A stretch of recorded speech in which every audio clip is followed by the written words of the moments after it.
வணக்கம் தோழர்களே, நான் சுந்தரவள்ளி. அப்பட்டமாக பாஜகவினுடைய மாடலை காப்பி எடுத்துக் கொண்டிருக்கிறது விஜய் அரசு. ஆதவர்ஜுனாவினுடைய தூண்டுதலின் பேரில் முன்னாள் அமைச்சரும் சட்டமன்ற உறுப்பினருமாக இருக்கக்கூடிய அனிதா ராதாகிருஷ்ணன் அவதூறு வழக்கு என்று கைது செய்யப்பட்டிருக்கிறார். இரண்டாவது, அவர் 6 மணி நேர விசாரணையில் எம்எல்ஏ பதவியை ராஜினாமா பண்ணிட்டு தாவேகாவுல வந்து சேருங்க என்று மிரட்டி இருக்கிறார்கள். பெரிய அதிர்ச்சியை உண்டாக்கி இருக்கிறது. இதற்கு பின்னால் தேர்தல் வியூகம் இருக்கு தோழர்களே. என்ன நடக்குது? தமிழ்நாடு அரசியல் குரங்கு கையில கிடைச்ச பூமாலை போல சிதறடிக்கப்பட்டு இருக்கிறது. அரசியல் அறமற்ற சூழல் நடக்குதுங்க. எதை வேணாலும் செய்யலான்ற பாஜகவினுடைய ஆட்சி மாடல் தான் இங்க நடந்துட்டு இருக்கு. ஒருத்தர் பொய்யா கட்டமைக்கிறது, பொய்களை பரப்புவது, அந்த பொய்களை மீண்டும் மீண்டும் பேசி உண்மையாக மக்களை நம்ப வைப்பது, ஒரு குரூப்பை எதிரியா சித்தரிப்பது, அவர்கள் மீது சட்ட நடவடிக்கை என்ற பெயர்ல அவங்களை தூக்கி உள்ள போடுறது, இதெல்லாம் பாஜக உடைய அரசியல் வியூகம். உங்களுக்கு புரியும்படியா சொல்றதா இருந்தா, ஆம் ஆத்மி பார்ட்டியினுடைய டெல்லி துணை முதலமைச்சரா இருந்தவர் தான் மணிஷ் சிசோடியா. அவரை கைது பண்றாங்க. என்ன வழக்குல? மதுபான ஊழல் வழக்குல கைது பண்றாங்க. 2 வருஷத்துக்கு மேல அவர் சிறையில இருக்கிறார். கடைசியா உச்ச நீதிமன்றம் தலையில அடிச்சு பாஜகவினுடைய துருப்பு சீட்டுகளாக இருக்கக்கூடிய இடி ஐடி எல்லாம் மண்டையில் அடிச்சு பத்தி விட்டு இவரை விடுதலை பண்ணாங்க. இவரை வீட்டுக்கு அனுப்புனாங்க. அன்றைக்கு அவர் ஒரு விஷயத்த சொன்னாரு. என்ன ஜெயில வச்சு மிரட்டினாங்க, என்ன பாஜகவில் இணையும்படியாக வற்புறுத்தினார்கள் அப்படின்னு அவர் சொல்லிட்டு கழுத்தை அறுத்துக்கிட்டு செத்தாலும் சாவனை ஒழிய நான் பாஜகவில் சேர மாட்டேன்னு சொன்னாரு மணிஷ் சிசோடியா. ஜார்க்கண்ட் முக்தி மோர்ச்சாவினுடைய தலைவரும் ஜார்க்கண்ட் மாநிலத்தினுடைய முதலமைச்சருமாக இருந்த ஹேமந்த் சோரன், அவரை கைது பண்றாங்க. இதே மதுபான ஊழல் வழக்குல கைது பண்ணி உள்ள தள்ளுறாங்க. அதே மாதிரி இங்க தெலுங்கானால சந்திரசேகர் ராவ் 5 வருஷம் கண்ணுல கடப்பார விட்டு பாஜகவை ஆட்டினாரு. பயங்கரமான புரொட்டஸ்ட், பயங்கரமான போராட்டம். தெலுங்கானாவுல நெருப்பு பறக்க விட்டார். இந்த கும்பல தெலுங்கானாக்குள்ள கால் வைக்க விடாம அடிச்சு ஓட விட்டார். அவருடைய மகள் கவிதா, அவர் மாநிலங்களவை எம்பி, அவரை பிடிச்சு உள்ள தள்ளினாங்க. இதே கேஸ்ல எதிர்கட்சிகளா இருக்கக்கூடிய முக்கியமான தலைவர்கள் உள்ள பிடிச்சு போட்டாங்க. இன்னும் 2 பேர் கூட இருக்கிறாங்க. இதே மதுபான ஊழல் கேஸ்ல தான் ஆம் ஆத்மி பார்ட்டியினுடைய தலைவரா இருக்கக்கூடிய அரவிந்த் கெஜ்ரிவால கைது பண்ணி உள்ள போட்டாங்க முதலமைச்சரா இருக்கும்போது. அதே மாதிரி இந்த பக்கம் பாத்தீங்கன்னா இதே அவதூறு வழக்குன்னு போட்டு 4-5 வருஷத்துக்கு முன்னாடி பேசினத ராகுல் காந்தி மேல வழக்கு தொடுத்து ஒரே ராத்திரியில தீர்ப்பு சொல்ல வச்சு தீர்ப்பை எடுத்துக்கிட்டு டெல்லிக்கு போறதுக்கு முன்னாடி அவரை எம்பி பதவியில இருந்து நீக்கி அவருடைய வீட்டை புடுங்கி கரண்ட கட் பண்ணி தண்ணியை கட் பண்ணி வீட்டை புடுங்கி அவரை வெளியே அனுப்பிச்சு இந்த பாஜக. இது அப்படியே இப்ப தமிழ்நாட்டுக்குள்ள நடக்குது. நிழல் முதலமைச்சரா இருக்கக்கூடிய ஆதவர்ஜுனா இவ்வளவு மோசமான கிரிமினல் ஆக்டிவிட்டிஸ்ல இருக்காரு. எனக்கு சந்தேகம் இருக்குங்க. 258 கோடியில அவங்களுடைய குடும்ப பேரும் மொத்தமா இருக்கு. மொத்தமா சமூக வலைத்தளங்கள்ல பேசுபடும் பொருளா இருக்கு. அவங்க மாமியார் லீமா ரோஸ் பேர் இருக்கு. அவங்க மனைவி டெய்சி ஆதவர்ஜுனா பேர் இருக்கு. அந்த மாமியாருடைய தம்பியா ஒருத்தர் ஜான் பிரிட்டோ, அவர் பேரு இருக்கு. இன்னும் அவருடைய உதவியாளர் பேரு இருக்கு. ஆனா இது குறித்தெல்லாம் எந்த நடவடிக்கையும் இல்ல. ஆனா மேடையில தூத்துக்குடியில ஆத்தூர் என்கிற ஒரு பகுதியில மேடையில பேசும்போது முதலமைச்சரும் ஒருமையில பேசிட்டாராம். முதலமைச்சரை குறித்து தகாத வார்த்தைகளை பேசிட்டாராம். அதுலயும் குறிப்பா அவர் ஜாலியா இருந்தாருன்னு சொல்லிட்டாராம். ஜாலியா தானே கேக்கு வெட்டிட்டு இருந்தாரு. அவர் என்ன அழுகாட்சியில கேக்கு வெட்டினாரு? இங்க அமோனியாவுல 17 பேரு, அமோனியா வாயு கசிவுல 17 பேர் இன்னைக்கோட சேர்ந்து செத்து இருக்கிறாங்க. என்ன மாதிரி நடவடிக்கை எடுத்தாரு அவர்? என்னங்க அவர் ஜாலியா தாங்க இருக்காரு. இத மேடையில சொல்லிட்டாரு அப்படின்னு அவதூறு வழக்குன்னு கொண்டு வந்துட்டு இப்ப சட்ட ஒழுங்கு பாதிப்பை உருவாக்கினார் அப்படின்னு வழக்க திரிச்சு போட்டு வெளியே வர முடியாத அந்த வகைகள்ல கேஸ ஃபிட் பண்ணி அவங்க உள்ள தள்ள ட்ரை பண்ணிட்டு இருக்காங்க. இந்த சூழ்நிலையில நம்ம அண்ணன் விஜய் கிட்ட 4 கேள்வி நறுக்குன்னு கேட்கணும்னு இருக்கு. நேத்து நேரங்க திருவாரூர்ல ஆணவ படுகொலை, 2 சின்ன பசங்க 19 வயசுக்குள்ள இருக்கிற 2 சின்ன பசங்க படுகொலை செய்யப்பட்டாங்க பெண் வீட்டாரால. இடைச்சாதி மனநிலையில சாதி ஆணவத்தால அந்த 2 சின்ன பசங்க கொலை செய்யப்பட்டாங்க. இன்ன வரைக்கும் வாய திறக்கல முதலமைச்சர். தமிழ்நாட்டுல சாதி ஆணவ படுகொலையால கிழிச்சு தள்ளிடுவேன்னு சொன்ன அண்ணன் வாயை மூடிட்டு உட்கார்ந்து இருந்தார். ரொம்ப மோசமான சூழல்ல தமிழ்நாடு போயிட்டு இருக்கு. அந்த குழந்தைங்களுடைய வழக்கு என்ன ஆச்சுன்னே தெரியல, அப்படி போயிட்டு இருக்கு. திருநெல்வேலியில காலையில சொன்ன மாதிரி ஒரு அப்பாவும் பிள்ளையும் 2 வீலர்ல போயிட்டு இருக்காங்க. கழுத்தை வெட்டி தெருவுல போடுறான். 5 வயசு குழந்தைய கொண்டிருக்கான். ரெட்டை கொலை. இது எங்க போய் சொல்றது? பஸ் ஸ்டாண்ட்ல அம்மாவும் பிள்ளையும் ஒரு கூட்டம் அடிச்சுக்கிட்டு இருக்கு. 12ஆம் படிக்கிற குழந்தைங்க தஞ்சாவூர்ல பூதலூர்னு ஒரு கிராமத்தை சேர்ந்த ஒரு குழந்தை 12ஆம் வகுப்பு படிச்ச பிள்ளை காணாம போச்சு. நேத்து கிணத்துல இருந்து எடுத்திருக்காங்க. கிணத்துல புறமா எடுத்திருக்காங்க அந்த குழந்தைங்க.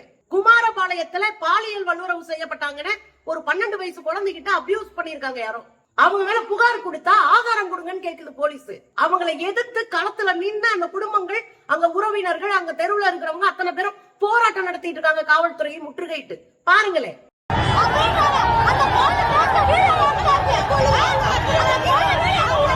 இந்த கேவலமான சூழ்நிலையில் தமிழ்நாட்டினுடைய சட்ட ஒழுங்கு இருக்கு.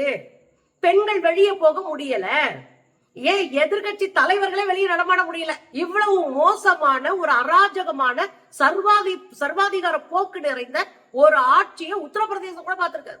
தமிழ்நாட்டுல வந்த 45 நாள் 50 நாள்ல இவ்வளவு ஆட்டம் அடிச்சு இந்த கும்பல். அவதூறு பேசிட்டாரா அனிதா ராதாகிருஷ்ணன், அவர் மேல வழக்கு போடுங்க, நீதிமன்றத்துக்கு வரட்டும், நீதிமன்றம் என்ன தீர்ப்பு சொல்லுதுன்னு பாப்போம். அவதூறு வழக்குல யாருமே இதுவரையும் பெரிய அளவுல உடனே 6 மணி நேர விசாரணை, 7 மணி நேர விசாரணை, உடனே கைது, உடனே இதெல்லாம் நடந்ததே இல்ல. தமிழ்நாட்டில் நடந்ததே கிடையாதுங்க. அவதூறு வழக்கு நீ நான் பேசிட்டாராம், அது இவங்களுக்கு அவமானமா போச்சான். கடைசியில அவதூறு வழக்கை கிரிமினல் வழக்கா மாற்றி ஒரு பதற்ற சூழ்நிலையை உருவாக்கினார் அப்படின்னு வெளியே வர முடியாத ஒரு பிரிவுல இங்க வழக்கை தொடுத்து வச்சிருக்காங்க. நெருக்கி 6 மணி நேரத்துக்கு மேல அவரை விசாரணை செய்யறோம் அப்படின்ற பேர்ல காவல் கண்காணிப்பு அலுவலகத்துல உட்கார வச்சிருக்காங்க. என்னங்க நடக்குது? 7 முறை எம்எல்ஏவா இருந்தவர், மந்திரியா இருந்தவர். சரிங்க, உட்கார வச்சீங்க. அங்க என்ன நடந்துச்சு? உட்கார வச்சு என்ன கேட்டீங்க? 6 மணி நேரம் விசாரிக்கிற அளவுக்கு அப்படி என்ன நடந்து போச்சு? பாலியல் வல்லுறவு செய்யறவன தட்டி கேட்க முடியல. இங்க நடக்கிற குழு மோதல்களை தடுக்க முடியல. கஞ்சா வியாபாரத்தை என்னன்னு தட்டி சரி பண்ண முடியல. பெண் குழந்தைகள் மீதான பாலியல் வல்லுறவை ஒண்ணுமே பண்ண முடியல. பார்த்து வேடிக்கை பார்த்துட்டு நிக்கிறீங்க. அதை திசை திருப்பிக்கிட்டு ரீல்ஸ் போட்டுக்கிட்டு கிடக்குறீங்க. இன்னைக்கு இவரை உள்ள கூப்பிட்டு உட்கார வச்சு 6 மணி நேரம் என்ன விசாரிச்சாங்களாம்? எம்எல்ஏ பதவியை ராஜினாமா செய்யுங்கள். நீங்க ராஜினாமா பண்ணிட்டு தாவேக்கால வந்து சேருங்கன்னு இருக்காங்க. அந்த மணிஷ் சிசோடியாவை பாஜக கேட்டுச்சு, ஞாபகம் இருக்குங்களா? அதேதான் இதுவும். பாஜக மாடல அப்படியே கையில் எடுத்து ஆதவர்ஜுனாவினுடைய ஏவலின் பேர்ல காவல்துறை காட்டு தற்பார் பண்ணிக்கிட்டு இருக்காங்க. இது எப்படி நியாயம்? இதுதான் சட்டமா? இதுதான் தமிழ்நாட்டினுடைய அரசியல் லட்சணமா? அன்னைக்கு சட்டமன்றத்துல விடாம கேள்வி கேட்டாருன்னு ஏவா வேலு வீட்டுக்கு ஆள் அனுப்பி, ஈடி அனுப்பி, அதை அனுப்பி, இதை அனுப்பி, லஞ்ச ஒழிப்புத்துறை எல்லாம் அனுப்பி நீங்க சோதனை நடத்திட்டு இருந்தீங்க. நான் தெரியாமலே கேக்குறேன், இதுக்கு பின்னாடி என்ன அரசியல் இருக்குன்னு புரியாத ஆளுகளா நாங்க? புரியாத ஆளுகளா? திடீர்னு உங்களுக்கு 41 பேர் செத்தாங்களே கரூர்ல, அவங்க மேல பாசம் பொங்கி அவங்க வீட்டுல இருக்கிற ஒருத்தருக்கு அரசு வேலைன்னு சொன்னீங்களே, அதுக்கு பின்னாடி அரசியல் இல்லையா? கரூர்ல அடுத்து இடைத்தேர்தல் வரப்போகுது. அந்த இடைத்தேர்தல ஜெயிக்கணும், ஜெயிச்சு தன்னுடைய கட்சியை வலுப்படுத்தி வச்சுக்கணும். அதுக்காக அந்த இடைத்தேர்தல் போறதுக்கு முன்னாடி ஒரு பிரச்சாரத்துக்கு தான் போறாரு, மக்களை சந்திக்க போகல. அந்த பிரச்சாரத்துல நான் எல்லாருக்கும் வேலை கொடுக்கறேன் அப்படின்னு சொல்லி பணி ஆணைய கொடுத்துட்டோம்னா மக்கள் அமைதியாயிவாங்க என்று குறுக்கு புத்தியோடு வேலை நடந்துட்டு இருக்கு. சரிங்க, எதுக்கு அனிதா ராதாகிருஷ்ணனை கைது பண்ணணும்? 2 விஷயம் அங்க முக்கியமான விஷயம். கொஞ்ச நாளைக்கு முன்னாடி பரபரப்பா ஒரு விஷயம் பேசப்பட்டது, ஞாபகம் இருக்குங்களா? ஸ்ரீவைகுண்டம் பாலியல் வல்லுறவு வழக்கு, கூட்டு பாலியல் வல்லுறவு வழக்கு.